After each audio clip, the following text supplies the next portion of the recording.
What about the example of, John H. was talking about very large tax debts. Can you add some points on these very large tax debts when we do a proposal? How does that work?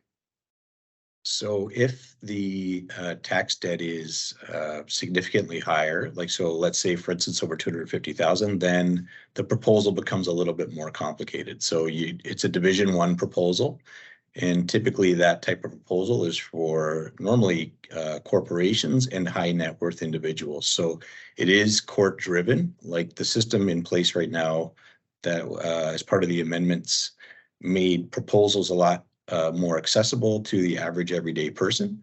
But when it comes to something a little bit more complicated where the debt is high, then it is more court-driven process. So we'd have to file a proposal in court, have to make a physical appearance.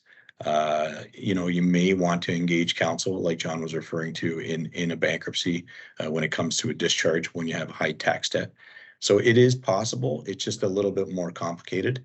Otherwise, if the tax debt is below that threshold, then you can still kind of use the consumer proposal option.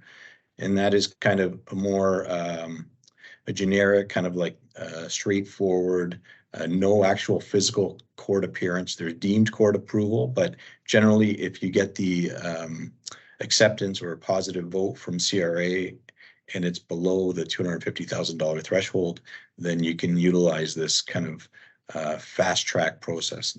Not so much fast track, but less administrative time than if you had like a large tax debt that might have been over $250,000.